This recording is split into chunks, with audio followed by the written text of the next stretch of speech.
Poppins from Mary Poppins Returns, the all-new original musical inspired by the incredible Mary Poppins stories by P.L. Travers. Before we get into the press conference, I just want to congratulate the team for their 4 Golden Globe nominations for the film that we just found out about a few days ago. Having said that, would you now please welcome with me now the director, Rob Marshall. Mary Poppins herself, and Lin-Manuel Miranda, and producer, John DeLuca. Welcome to all of you. Thank you so much for being here with us in Paris. Thank you so much. Just a first question. These guys are going to ask their questions too, but just a first question to kind of get things going. What was the most exciting, the most challenging, the scariest thing about making a sequel to such a well-loved, such an iconic movie as Mary Poppins? Gosh, everything. All of it. Every step along the way. Yeah. I mean, it was daunting for sure. But at the same time, I certainly felt that if anyone was going to work on this, I wanted to be the person to do that because I loved the first film so much. I think we all did. It's beloved to us. Somebody's listening to a game. I think that's a translation. I think that's the translation. That's a translation. I think It sounded like the Yankees were playing. Yeah, it's the translation. Okay, very good. Understand. Yeah. Anyway, I hear it. Wow, what's the score? Anyway, the movie means a lot to so many people, and especially the people that were involved in this film. And I knew that what my goal was the entire time as I was working on this film, I could just speak for myself, was to pay great homage to that first beautiful film, but usher in that spirit of that film into this new story and this film, this original musical. And it was a balancing act the whole time for us. But I think, you know, it was coming directly from here, directly from the heart for all of us. We knew the bar was incredibly high. We know the bar is incredibly high. So it was something we were reaching for together. And all of us, I think, feel the same way. We have a great feeling for this piece. It has a great special place in our hearts for all of us. Vos questions peut-être? Qui voudrait poser une question en premier? Voilà, juste ici. Alors, un microphone, je pense. Ça arrive. Voilà, juste ici à droite. Hop. Ok, allez-y. A question for Amélie Blunt. I'm Thierry from TSF Jazz to Jazz Radio in Paris. We have some songs, swing, jazz in the movie. It's a special for you to sing with jazz, with horns. With horns? Yeah. Love your accent. With horns.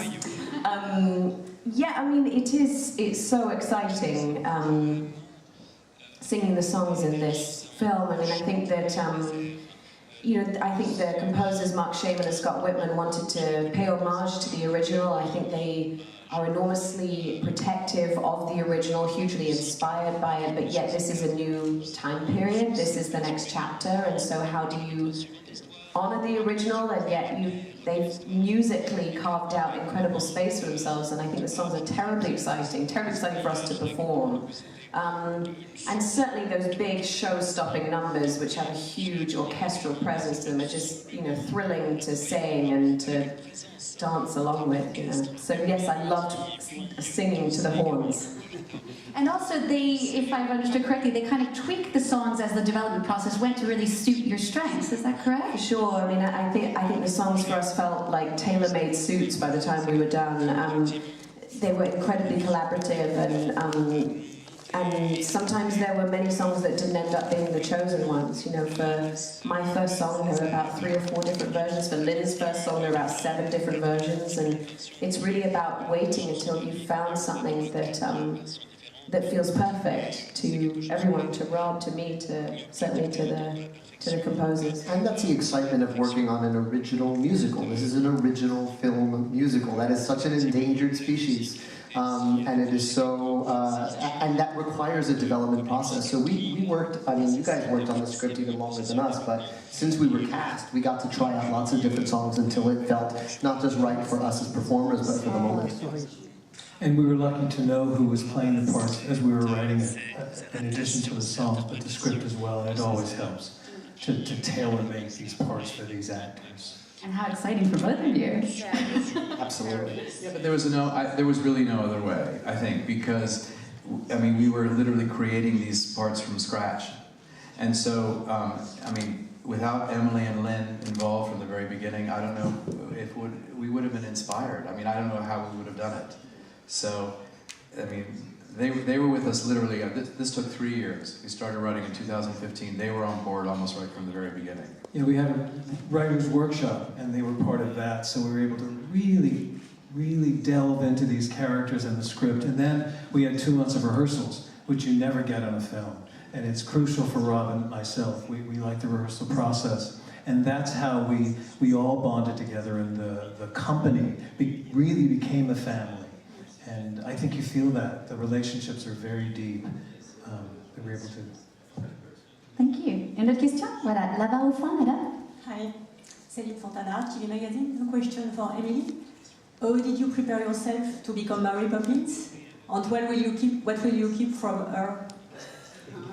I did steal one of the umbrellas. I mean, I'm not going to say I stole it, but I'll probably get Alex, our props master, into trouble here. I was given a parish umbrella, which I love and treasure.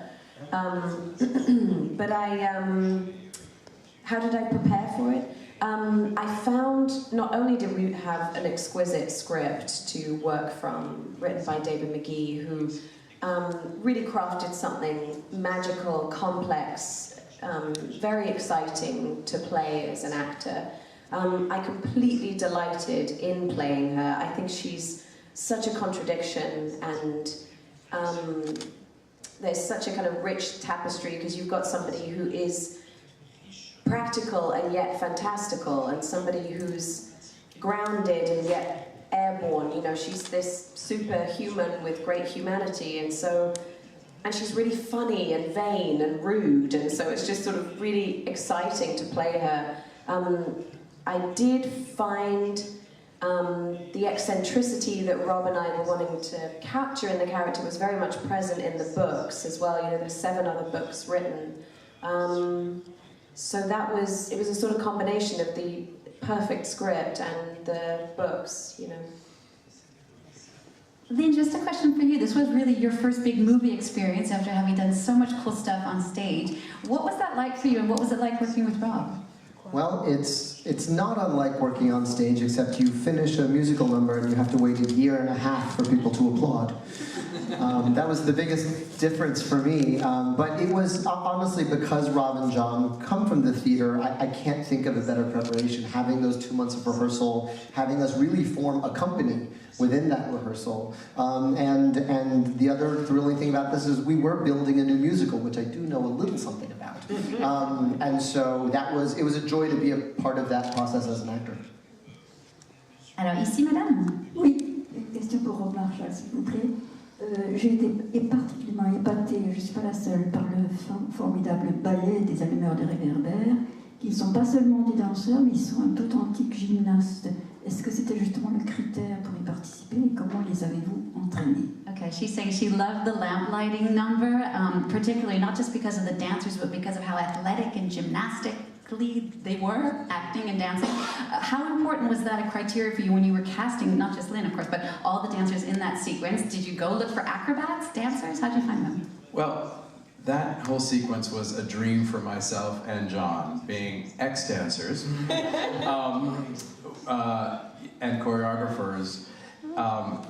I've always wanted to do a production number of that length. It's an 8-minute production number with guys, of course, Mary, and the children too. But it's really a male number, an athletic male number, and it's masculine, very much so. And that's something. You know, we come from that. I mean, I probably would have been in the movie if it were in the 80s. I would have been one of the lamplighters. But I will say that I always look for character, and John and I are very similar this way. You know, I love great dancers, but if there's no character to them, you know, they're in a film playing people. So it's very important for me to find dancers that have their own personality, their own sensibility, their own something special, led by Lin-Manuel, who has all of that and more. I love working with actors who are singers and dancers, That's something that's really important to me because I think without that it becomes very vanilla. I always look for people who are bringing these characters to life, and I don't care if that's through acting or singing or dancing. It all comes from a place of truth. And so, you know, I think when you watch that number, you feel an eclectic group of men. So it feels like, you know, there's short ones and big ones and tall ones, and with such... Yes, exactly. But we did hire, specifically we did ask for people that we were interested in some sort of gymnastic ability, and then we did audition, you know, the bike people that rode bicycles, and people that did tricks, and yes, we really wanted to pepper it with that, because it is this abandoned park, and we wanted to just use everything we could. Yeah.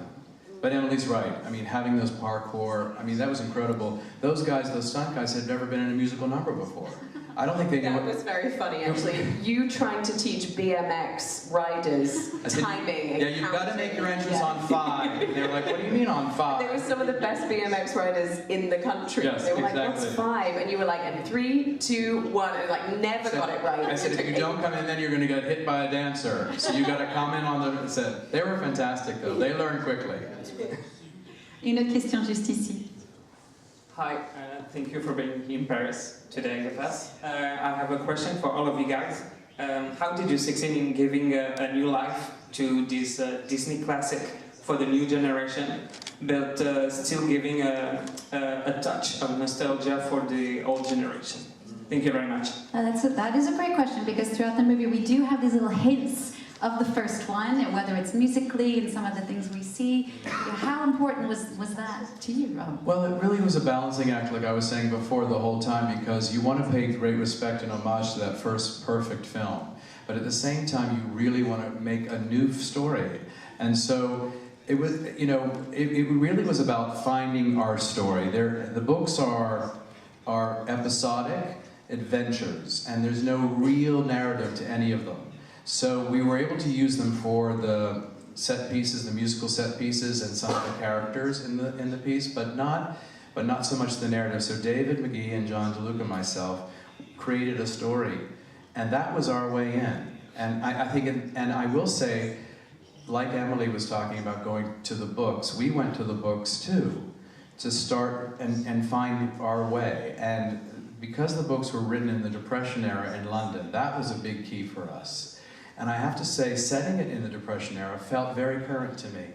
I felt like, you know, we can all understand the struggle of that time, a darker time, and even holding on to your home. All of those things were something very, very, very current.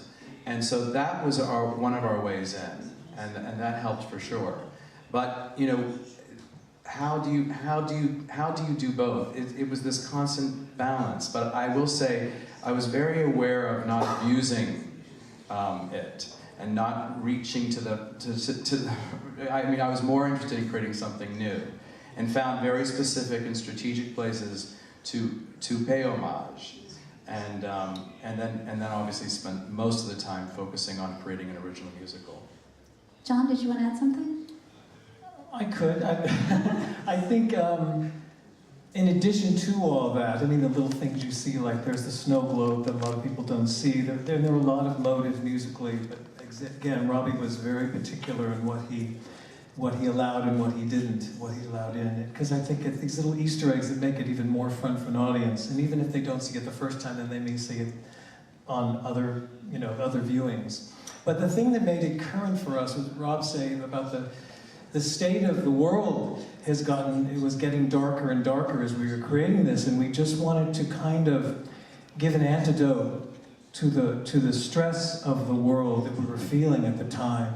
And kind of, people were becoming so inured to the violence and cynicism of our world that we wanted to break through that. We wanted the dark clouds to part, and Mary to come through, Mary, metaphorically Mary, Emily, and give just a shard of light to the times as they're becoming kind of scary. And so that was another reason we felt we really, the time was right to do it now. And another thing on the time was right is because these three people that I'm next to I mean, we get to have Emily, I mean, who no one else could do. As Rob has always said, there was one person for this role, and it was Emily Blunt. So then we got the go-ahead to do it, and then we had Lin-Manuel. I mean, the brilliance of these two, to be able to have them in this world at this time, and then we have Rob Marshall. And, I mean, what else can I say? That there was no one else that could have tackled this material like Rob did. Absolutely, yeah. His genius of inspiration on this film is unparalleled. And I was able to be there every day, and I saw every bit of it. He sculpted this creation with the care, the delicacy from every little, the minutiae and detail, but never losing sight of the whole. And I think that's a true artist, to be able to do that, to craft that. Yeah, and then you said you think Rob's born in the wrong decade. Yeah, Rob, if he were born earlier in the 20th century, we'd be talking about him with Vincent Minnelli and Stanley Donen and the makers of those great MGM musicals. And so to be able to be on board with an original musical from him, it was a dream come true. On a une question juste ici. Bonjour, vous évoquiez tout à l'heure la dimension politique qu'il pouvait y avoir un peu souterrainement dans le film. Elle était déjà présente dans le premier avec les suffragettes. Là, il y a une évocation des banques qui ressemble un peu à la langue des hommes, qui sont à la fois la meilleure et la pire des choses. Est-ce que c'est ce que vous avez voulu laisser entendre dans ce film?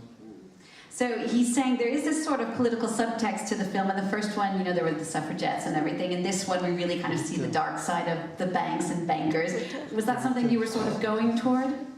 Well, it's inherent in the Depression era in London, I think, and you know, the fact that they were losing their home was part of the time then.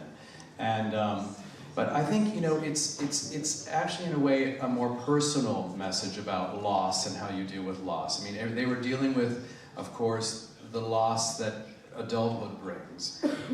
Michael and Jane, as they have to deal with real struggles of life and so forth, you forget the wonder and the imagination that children have, and that sort of disappears and goes away. But specifically for this family, they were dealing with the loss of a loved one. And how do you repair? I mean, I think it's compounded by the fact that it's the Depression era. I mean, it's all falling apart. How in that dark time, how do you find the light? And the way they found that light is because Mary Poppins comes back, returns, and helps them in the most beautiful way, because it's not sort of laid out. She does it in this beautiful roundabout way, where they discover it themselves. And that's the extraordinary thing about the character and the way Emily played it, is that she lets them find it on their own in such a beautiful way, and then she's gone. And so I mean, that really is obviously the message of the film. You know, how do we all get through? I mean, how do you get up in the morning? How do you deal with loss? How do you deal with grief? How do you deal with struggle? How do you deal with all of that? Well, if you can find light, if you can find an injection of hope in some way, I mean, that's how you move forward. And it's all through the P.L. Travers books, too. This wonderful idea that if we look at life through a child's eyes with that sort of sensibility, it can lift you and help you move forward. Une autre question, voilà, qui a le microphone? Ok. Oui, vous pouvez me mettre debout? Oui, bien sûr. Merci. Tout à l'heure, vous faisiez avec le retour de Mary Poppins, vous dites que vous faites référence au film de 1964. Le succès du film de 1964 est aussi la bande originale du film avec des chansons comme Supercalifragilistique ou Chemchemcheminé. Pourquoi ne pas avoir réutilisé ces standards comme on l'a vu pour d'autres reprises avec Mission Impossible? Est-ce que c'est juste pour des histoires d'argent, pour être un peu impliqué? Love the new Mission Impossible. Did you get that? Did you get that? So she's saying, so obviously this film is the sequel to the 1964 film with such iconic, again, word songs like Supercalifragilistic or Chim Chimery. Did you ever think at all about just reusing those songs, the same songs? Or her question was, might it be, you know, was it because of money you didn't want to use it? Oh, no, just not a at all. choice? We could have used everything. We had access to the whole, to all their songs, but we were writing a new musical, you know, and we weren't pretending that Mary Poppins isn't part of our story, those original songs. That's why you hear a little bit of Feed the Birds, like Rob just said, or you hear a motive of when Mary's around, you hear a little bit of Spoonful of Sugar, just little bits to know that we are following in that film, but we needed to pave a new way with a new script and new songs. Yeah, Honestly, actually, if you listen to the score, and I highly recommend you do, Mark Shaman has laid so many Easter eggs of the original score in at pivotal moments, and I catch new ones every time. You know, the moment Mary Poppins appears, he puts in 3 notes of the song the kids write in the first film about what they want in a nanny. Da na na na na na na. It's 3 notes, and then we're on to the next thing. So it's always in service of the storytelling, not here we're going to play this melody you love because we know it will make you feel things. It's always sort of story and period appropriate. And it's also good to remember that, you know, the first film, those songs were served so beautifully that we didn't want to rehash that and do something. We wanted to, as John was saying, find our own path and you know, and not abuse reaching into that well too many times. Found specific places to use it, and as Lynn just said so beautifully, for story purposes, for story reasons. Alors, une autre question? Voilà. Bonjour. Hi. I would like to know what was the funniest scene to turn or to play for each one of you, and if you got an anecdote. Okay, the funniest scene to shoot. Was there any funny anecdotes, moments of unstoppable laughter, people falling over? I mean, I think with Meryl Streep, we laughed all day long. An absurd number, I mean, and watching her go full sort of vaudeville in that number. She had such a delicious character to play. She had this accent from who knows where in the world, and I think she was showing off for the kids a little. Like every time we were filming, she just had this very mischievous air about her, and so, I mean, that was one of my favorite sequences. Well, my favorites were the little boy that plays Georgie in the film had never acted before, so he doesn't have a self-conscious bone in his body. He doesn't know what it is to be self-conscious or to restrict himself. So he just lets his impulses come out, and it kind of drove some of us crazy who had to rein him in. But most of the time, it was the most enjoyable thing. Like he says action, and you know, Emily's doing things, and he'll just be playing the scene. He'll just be doing what a child would do. And so for me, that just tickled me inside and made it so enjoyable, those scenes. How about for you, Emily? Emily and I are always like, well, I mean, we laugh all day long because we find, I mean, Emily's hilarious, Lynn's hilarious. I mean, it's a funny group of people. But I never can think of anecdotes. I'm so bad at them. I think of anecdotes because there's always some sort of in-joke that happened on set that no one else would find funny, but I don't know. Well, things that made me laugh were things that didn't make Emily laugh so much. Is when we kept on putting her like so high in the air that it was so scary. They thought that was really funny, but I was really scared actually. Because Robbie would say, "Don't worry, we'll just do it once," and there they'd hoist her up like 60 feet. I mean, I did almost call lunch when you were up there. Oh. So to us it was amusing, and poor Emily, who doesn't love to spin, we keep on making, she goes, "Don't tell me it's another spin." And so we would... I'm actually very proud of the fact that Emily and Lynn did most of their stunt work on their own in this film.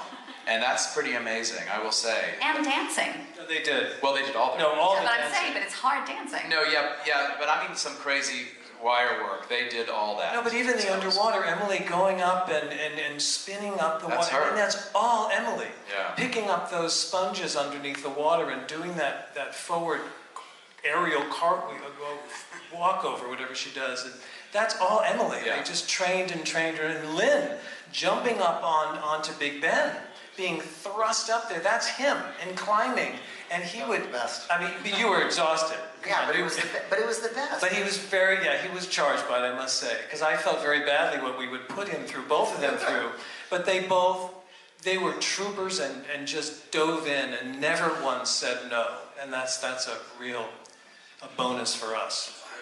Une autre question juste ici. Bonjour, Olivier Bohin, journaliste groupe Centre France La Montagne. D'abord bravo parce que c'est un beau rayon de soleil dans ce monde de gris, cette Mary Poppins, dans une industrie cinématographique américaine dominée par les super-héros, les blockbusters. Est-ce que Mary Poppins est un peu quelque part une exception culturelle ou est-elle aussi une super-héros? C'est un peu ce qu'il disait avant, mais peut-être pour revenir dessus. He's saying, thank you for your film. It's really like a ray of sunlight during these gray times. But he's saying, we were talking before about the whole superhero thing. Would you say that Mary Poppins is a cultural exception to superheroes, or is she, as Emily was saying before, her own superhero in today's world, for today's world? I mean, what I love about the character is that she's so mysterious we don't know. I mean, she's enigmatic. Who is this person? Is she a superhero? Is she real? Is she not real? What is she? I mean, I will say the thing that Emily brought to this character, which no one could have on the planet Earth, is so many layers to this gorgeous character. So many, because it's not just, it could be so easily played as a cartoon, a two-dimensional character. But because Emily plays her, there's such a humanity to the character, in such three-dimension. And so you feel, of course, the facade of the strict and proper nanny, but underneath that, there's that humor that Emily has, and the heart, the beautiful heart that she brings, and the warmth. And that's something that is very hard to play, because it's so full and so rich with so many layers. And so, is she a superhero? I mean, I feel like what I love about the character is that whatever she does, there is this incredible portrayal that makes her so accessible and human, and that you feel her deeply.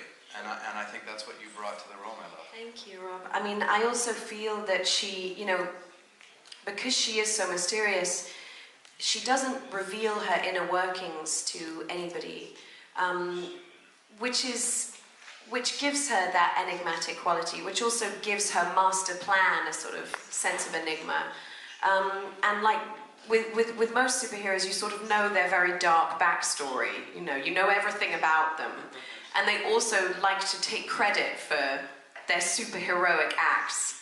And I love that she doesn't. She almost pretends it doesn't happen, and she takes no credit for it, and she makes it all about them and this sort of incredible voyage of self-discovery that she leads them on, and plants seeds so that they shapeshift and change and discover a new point of view.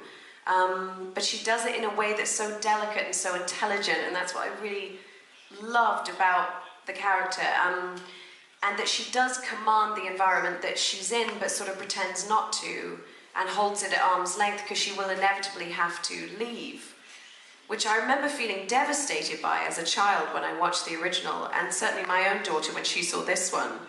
When I looked in the balloon at the end and said, it's time, my daughter was like, no, because it's so sad that she leaves, but again, she's the superhero that makes it all about you, and it's not about her, And it is also largely due to what Emily has created, and she and Rob, what they have created, because it's a very nuanced performance. It's not in your face. It's very, it's a subtly shaded performance, and you almost have to go to it. Those are my favorite kind of performances. Both she and Lin, they have a knack that they don't push. They don't, because a lot of times when you're in a musical, it becomes a showy musical performance, and it's very out there for the last row, and they both don't have that. It's in their blood to just be honest, and if you see it, you see it. If you don't, you don't. And I love those kind of performances where you have to go into them and watch them very closely because they're subtly shaded. On a juste le temps pour une dernière question, je suis désolée. Qui a le micro? Voilà, super. Bonjour, merci d'être là et merci pour le film. Moi j'ai une question. Est-ce qu'il a été prévu à un moment donné une apparition de Julie Andrews? Je pense par exemple au rôle d'Angela Lansbury qui semble écrit pour une apparition en fait. Et pour Julie Andrews elle-même? Okay. Oui, voilà. Yeah, his last question is asking, do you ever think of a role for Julie Andrews? He's thinking of Angela Lansbury, the balloon lady. Could Julie Andrews have played that? Did you talk to her about it? I spoke to, John and I actually both spoke to Julie. She's a very good friend of ours, and known her a long time. And I worked with her in the 90s. I choreographed a production of Victor Victoria on Broadway, so I've known her for a long time. When we told her we were doing this, she was very excited by the idea that we were doing this film, because she said it's about time. That's what she said to us. 54 years, and this all these books, all this material. Why hadn't there been one? So she was thrilled. And when we told her who was playing Mary Poppins, she literally threw her arms up in the air and said, "I love her." That was a beautiful moment. She has great taste. And then But then we started talking to her about should she be involved in some way, you know, should we write a cameo or something for you? And she said, no. This is Emily's show. She should run with it. It's her film. And so, and that was long before we started writing. So we didn't write for her. And then, so the character of the Magical Balloon Lady is a character from the books. And we thought of Angela immediately. Because in a very quick amount of time on screen, you have to have something magical about you, and she just does. I mean, for her legacy of the Disney legacy with Bed Knobs and Broomsticks, and of course, Beauty and the Beast, but it's just who she is. I mean, you know, she was 91 when we shot the film too. And so she just carries with her such something special, that originality. And that beautiful moment between Angela and Emily, she comes up and says, you know, they're looking at all the people up in the balloons, and she says, of course, the grown-ups will all forget by tomorrow. And then Mary says, they always do, which is really sort of the lesson of the film. You know, I think she brings something so special to this film. But I feel that way about the whole cast, I have to say. Every single person in this cast, including the children. I think the children are so beautiful in this film, and when I've worked on this film now for 3 years. When I see the film, I just feel like everyone has claimed their roles in this beautiful way, and it's theirs. It's astonishing work for the cast, I think.